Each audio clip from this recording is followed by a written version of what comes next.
Paling ya keep grinding kayak tetap kejar cita-cita pasti. Semangat latihannya, terus jangan lupa main musik lagi, terus kayak konser-konser banyain. Kalau main di rumah aja rugi juga kalau nggak ada konser. Mungkin sosial media juga penting ya. Ya. Nah, itu aja sih. Justru bisa dibilang nih salah satunya itunya juga karena sosial media juga ya salah satunya ya. Keduanya harus jalan sih. Karena kedepannya paling sosial media apa ya. Betul. Kayak gitu sih, stay humble juga pasti. Oke. Mantep banget.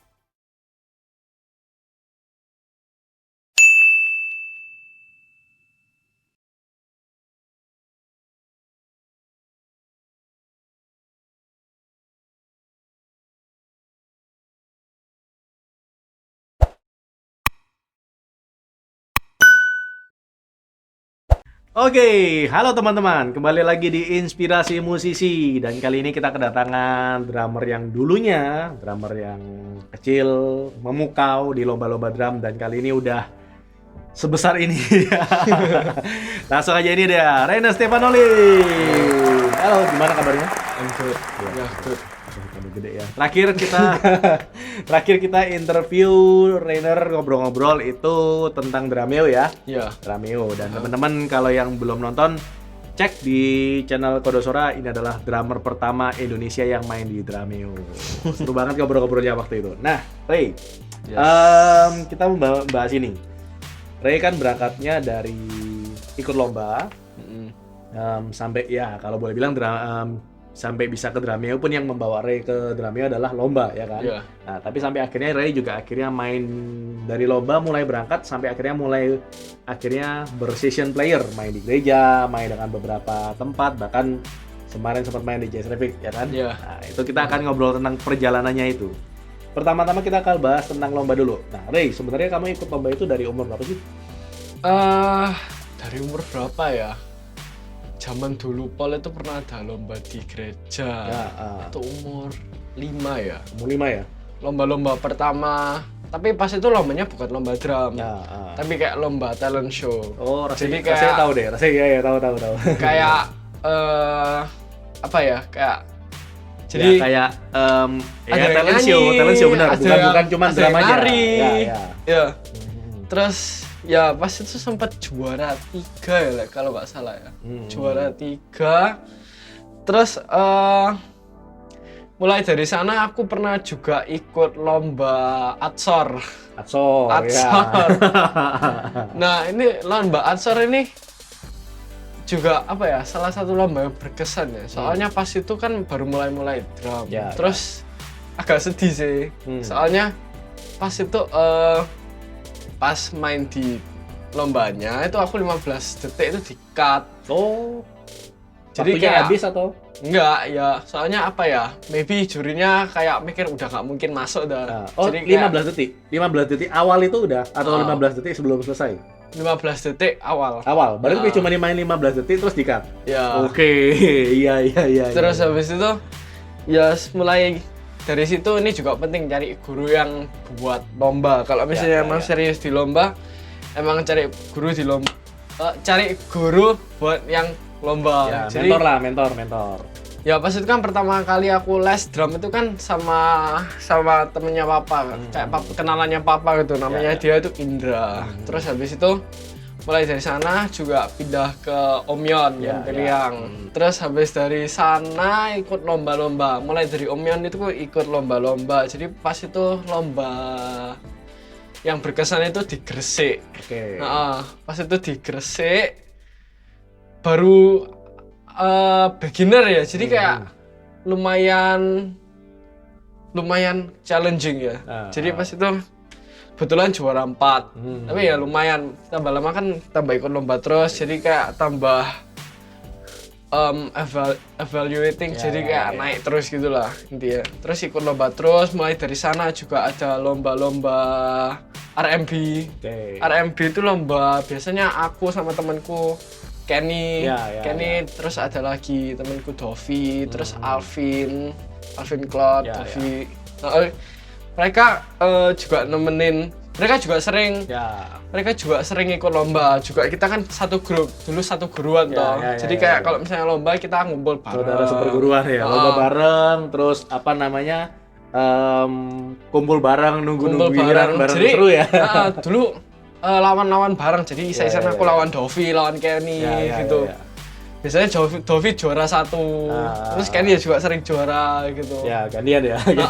Gantian. Jadi ya dari situ juga penting. Soalnya kalau misalnya kayak apa ya, kalau punya tim gitu kan semangat. Kayak lebih semangat gitu loh. Kalau misalnya kayak sendirian gitu kan ya kayak aduh kok gak ada temen gitu ya. Ya. Seru juga sih. Jadi istilahnya misalnya ikut lomba A, tiba-tiba, woi, ternyata ikut, ayo ngumpul. Bahkan bareng orang tua ngumpul, teman-teman ngumpul. Bahkan katanya sempat ke waktu lomba di luar kota atau ke Singapura juga sempat bareng ya, barak itu ya. Iya, pas itu lomba paling yang salah satu juga berkesan itu pas itu ada lomba di Kediri. Ya. Salah satu lomba lokal yang ikut paling terakhir lah. Pas itu sama Alvin, juga sama Kenny kalau nggak salah, sama Dovi. Pokoknya satu grup gitu. Liburan ya, jadi kita sampai Belani keluar kota, sampai Sidoarjo. Dari sana juga apa ya? Bareng lah. Belajar terus lah, bareng semua. Itu juga ada Dovi, Alvin. Jadi kayak satu tim terus. Tapi kita saling lawanan gitu loh. Tapi for fun aja gitu. Betul. Gak ada kayak gak enakannya apa gitu. Karena memang berangkatnya teman-teman, ayo di tempat ini kita lomba. Ibarat lomba itulah. Ibarat main basket, main apa gitu lah istilahnya. Oke. Nah, Ray, kira-kira kamu kan udah ikut banyak lomba. Kira-kira biasanya persiapan kamu kalau ikut lomba itu apa sih? Jadi dulu kalau persiapan itu ya lombanya apa, lihat jurinya dulu. Alvin Eka Putra, Alvin Noksa, itu kan ada rocknya toh. Jadi kayak kalau Isa nanti ada di main lagunya itu ada rocknya. Oh ya juga milih lagunya juga pas. Kalau misalnya jurinya siapa ya? Kalau nge-jazz gitu jurinya siapa ya? Kalau nge-jazz gitu. Om Gilang. Oh ya Om Gilang itu kan nge-jazz, etnik lain sebagainya. jadi kayak unik lah, diffusionin gitu. Jadi lihat dari jurinya itu juga penting. Terus juga yang pasti latihan basic.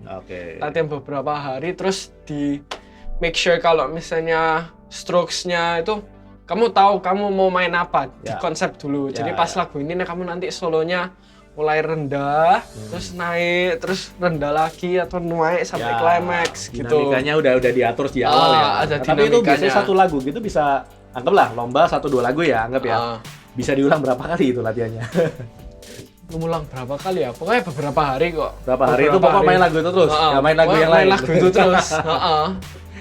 Iya. Nanti kalau ada lomba lagi, lombanya pakai lagu yang sama, isa-isaan, atau lagu yang beda gitu. Lagu itu terus apa yang dimainin sampai lontok lah istilahnya kan. Oke, berarti ikut lihat jurinya, strategi juga kira-kira kalau udah tahu jurinya kayak gini mainnya kayak gimana gitu. Nah kalau itu Kak kalau boleh bilang sempat ngeliat Kak, lawannya ini nih gitu lah. Iya. Itu gimana kira-kira strateginya? Kadang-kadang misalnya ketemu, lawan ini gitu misalnya. Dulu kalau lomba gitu ya. Yang berat itu Dovi. Dovi itu berat, sering juara 1 soalnya. Dovi, terus ada Ilman dulu. Terus Kenny itu mereka sering pol juara. Jadi ya lihat aja kayak harus stand out tapi juga enakin lagu. Jadi maybe teknik atau skill bisa secepat apapun, tone-nya bisa jelas, tapi kalau misalnya lagunya gak enak, lagunya jadi nggak enak, ya jadi kayak percuma gitu aja. Ya sih. Tone juga penting sih. Intinya strategi lah. Ya sama, bener kayak kita dulu kalau misalnya zaman Om Koko.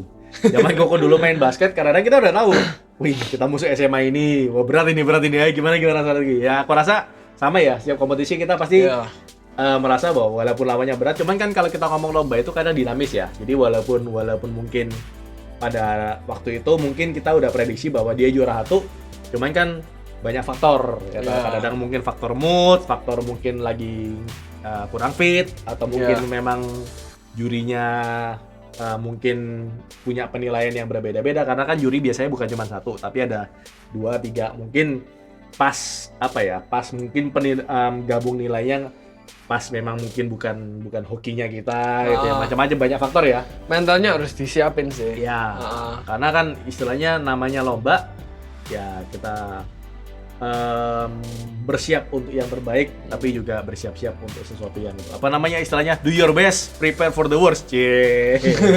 Lumayan ya. Oke. Nah, akhirnya dari lomba itu yang membuat Rainer bisa sampai ke berbagai macam kesempatan. Contohnya Rainer juga aktif main di gereja ya. Ya. Itu di gereja AOC ya, SOP, Son of Praise. Nah, itu sampai akhirnya ikut live recording, sempat isi session recording juga, album juga ya. Itu boleh ceritain gimana pengalamannya? Jadi papaku kan deket sama pastornya AOC, very talented. Dan berjemaah di sana juga ya. Mereka siblings, jadi ada Om Esra, ada Om Elia, ada Om Elisa, sama Elisheba. Nah, mereka itu talented juga, dulu katanya sering ikut lomba band. Dulu rohani gitu. Jadi dulu, mereka juga suka buat lagu-lagu rohani gitu. Terus kebetulan pas itu mereka butuh sekitar chops. Nah, butuh chops ya. Butuh chops gitulah. Jadi ya ngisiin sekalian gitu. Ya. Gitu ceritanya ya. Oke, ngisiin sekalian terus pas itu juga ada rencana live recording dan kebetulan sama Planet Shakers juga. Wih, gokil sih ya gitu. Oke. Nah, terus akhirnya selain aktif main di gereja juga akhirnya bisa main di Jazz Traffic. Wow, tahun lalu ya? Tahun lalu. Nah, itu gimana ya? Kok bisa? Karena gini loh, jujur aja untuk musisi Surabaya pun bisa main di Jazz Traffic itu bisa dibilang impian, bisa dibilang susah juga. Tapi kok bisa? Waktu itu diajak atau? Waktu itu diajak sama temenku. Dia terkenal sih di Surabaya, DJ Triplex. Oh, DJ ya, DJ Triplex.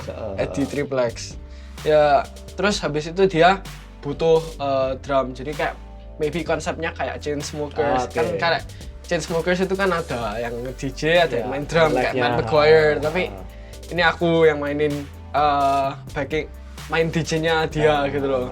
Terus itu juga ada pemain saxophone sama singers. Jadi buat kan namanya Jazz Traffic toh. Jadi buat ada unsur instrumennya gitu loh ya.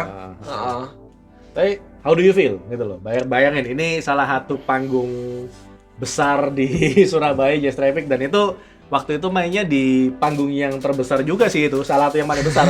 Dewa aja main di situ ya kan. Itu gimana perasaannya waktu itu? Gila sih. Maksudnya nggak nyangka lah. Soalnya pas itu ya juga kebetulan main di main stage. Pas itu ya juga sebelumnya Raisa. Jadi pas itu rame banget. Rame banget di depan itu. Orang-orang pada nungguin Raisa, ya juga sekalian nontonin ini aja gitu. Jadi rame banget. Pasti nervous ya. Tapi dibuat chill aja gitu. Kayak chill, yeah. Oke. Seru. Nah, bahkan ini akan menyambung juga ke beberapa pertanyaan yang seringkali banyak orang nanya, apakah kalau main sama artis ibu kota itu harus di Jakarta? Mungkin menurutku pribadi iya, karena memang lebih mudah ya kan. Karena kan kita bilang lingkungan artis ibu kota yang notabene domisili di Jakarta lebih gampang untuk kita kalau memang mau benar-benar full sampai jadi ngiringin mereka itu di Jakarta. Tapi ternyata ada kesempatan buat beberapa orang yang di luar kota juga bisa ngiringin. Contohnya Ray ini ya kan, pada akhirnya pada satu kesempatan dia bisa mengiringi Marion Jola. Artis ibu kota juga. Gimana ceritanya ini? Jadi pas itu kan yang mainin kayak the main drummer for Marion Jola kan temenku juga, Clay Nathaniel. Mainnya mantap tuh. Terus kebetulan pas itu dia nggak bisa ngiringin buat Marion Jola. Jadi manajernya Kak Yuda, dia minta bantuanku dari DM. Lu bisa nggak mainin sama Marion Jola tanggal ini gitu. Terus aku juga bisa. Pas itu deket banget ya, jadi agak mepet kayak 3 atau 2 harian sebelum perform. Terus aku jujur aja nggak pernah dengerin lagunya Marion Jola. Jadi pas itu dikasihin lagu 15 lah, berapa lagu ya? Pokoknya banyak ya. Materinya banyak, juga singkup-singkupnya banyak, Ya, tapi ya. seru dimainin juga buat experience itu bagus banget. Jadi supaya tahu kayak gimana caranya kalau misalnya lo main sama artis gini, gila lah pokoknya. Ya. Nah, one of my biggest experiences. Soalnya pas itu juga very unprepared, tapi akhirnya juga bisa nail it lah istilahnya. Ya. Biasanya justru ini kan kalau boleh bilang artis ibu kota yang pertama yang reiringin ya. Iya. Ya.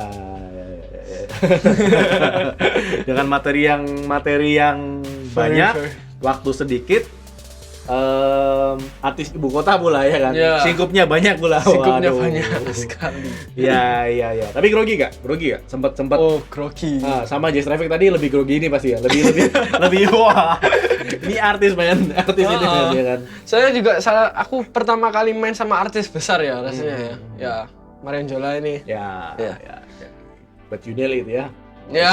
Chill aja men, chill aja. Oke, nah next plan ke depan. Kira-kira Ray gimana nih mengenai musik dan drum? Buat ke depan sih jujur masih nggak tahu. Tapi paling more drum covers ya, lebih banyak drum covers, cover lagi di jalur situ saja sih masih.